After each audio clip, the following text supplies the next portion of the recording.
It's time. Is it time? Is it time? Is it time? Is it? It is. It is. Montreal Canadiens, Toronto Maple Leafs, preseason action, the return of Mikel Pezzetta. Is Arbor finally going to settle his beef with Pezzetta? Yeah, I looked up his mustache today. I just wasn't feeling it, so. What do you mean they're not playing Arbor? Does little bro Flo need to step in? Let's talk about it.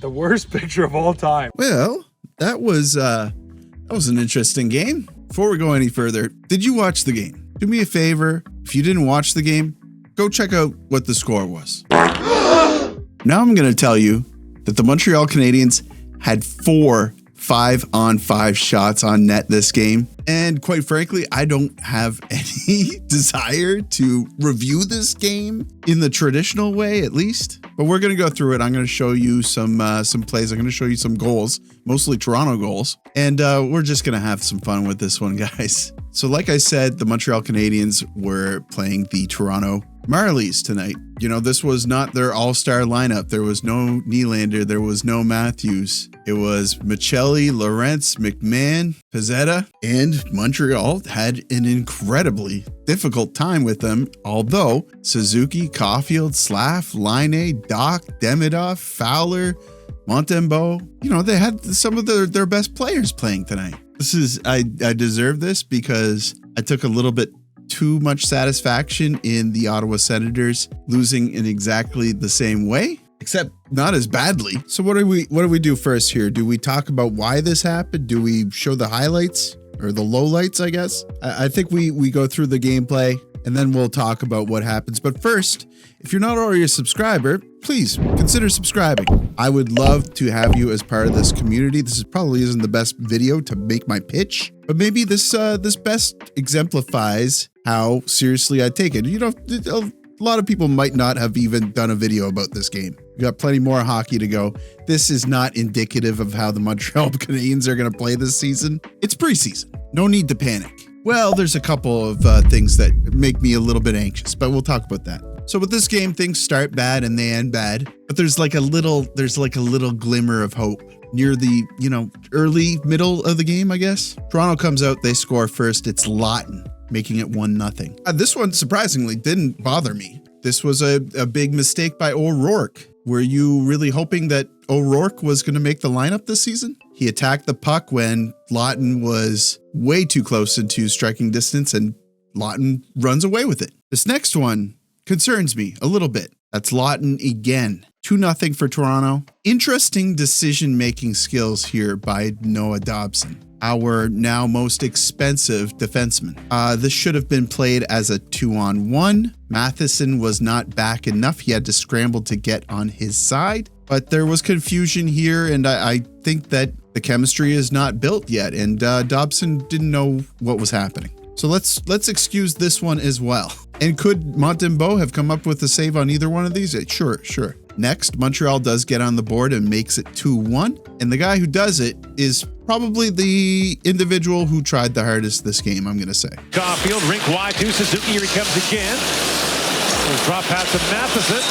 He's up and shoots, scores! Matheson, 2-1. So Matheson fakes here, takes a shot. Great shot by Matheson. You know, for every shin pad shot that goes to the other side of the rink, Matheson, he does have a good shot and he'll get goals. He'll get goals like this. They're not even done announcing the goal when Bobby McMahon makes it 3-1 for Toronto. This looked like a kind of a harmless wrister, but I think Montembeault, I gotta say, he must have been distracted here with the traffic in front, but it wasn't coming from that direction. So bad placement by Montembeault here. Now Montreal is on a power play, and what happens when Montreal is on the power play and things go right?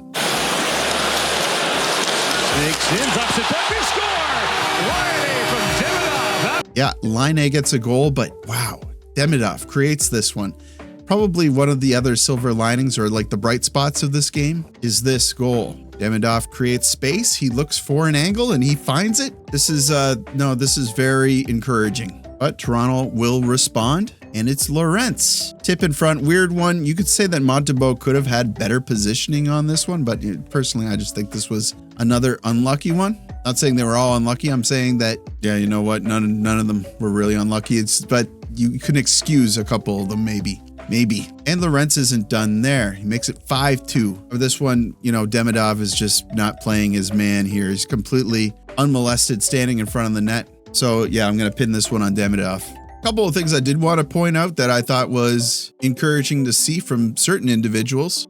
Slav gets an opportunity here. I felt that Slav was using his physicality and using his body a little bit better this game. Maybe not as good as last game, but that's encouraging. I like seeing that. But listen to what the announcer says in this clip. First shot in exactly 13 minutes. 13 minutes without a shot. Just abysmal. There's something funky going on. There's like a catastrophic failure that happened this game, and it doesn't stop here. But before we get back into the slog, Massar, beautiful pass from below the goal line to Demidov, but Ivan doesn't get what he wants to on this one. He needed to get the puck up higher, elevate. Back to the Toronto goals, now in the third period, and now with Fowler in net, Benning is going to make it 6-2. This is a well-aimed shot. It's just above the pad. That's a good shot. You hope that Fowler could have got that one. It's not looking good for Fowler, and it doesn't really stop there either. I did want to point out though, Doc coming off an injury,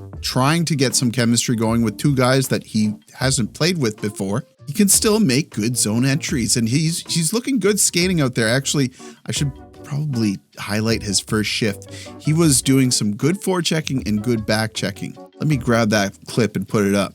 That's that down to the side of the goal. Picked that back up by Kirby Doc in his first game in more than 200 days. Doc, big ovation. Hayden Gooley's a last-minute scratch for Montreal. And to finish things off, making it 7-2, Travenberg. I don't even know if that's how you say his name. Verberg? I'm going to go with Verberg. Verberg makes it 7-2.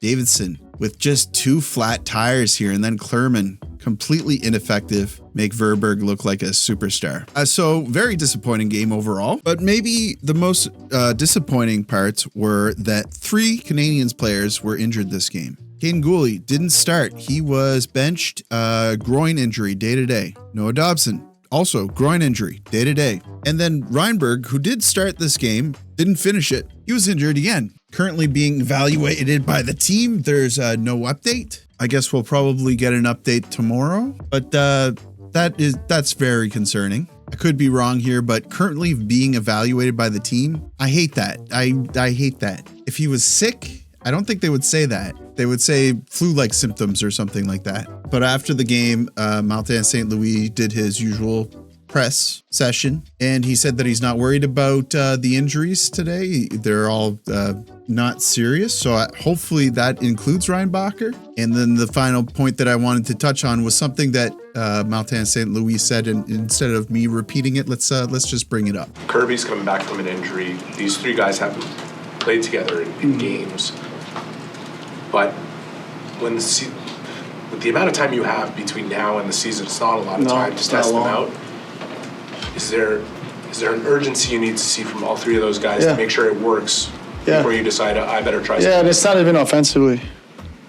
You know, to me, it's just the defensive part of the game, and that's not as fun. You know, that's got to be dialed in now. It's not one guy. You know, I think to be a hard line to play again defensively, all 3 guys have to be committed to it.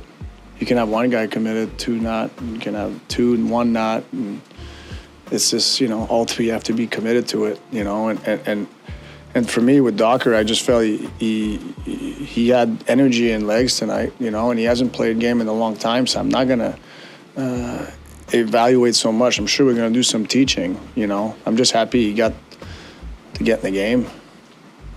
Does it make it more disappointing that the team showed up the way it did when it was such an important game for him to get his game reps in? Yeah, you know? I would say yes.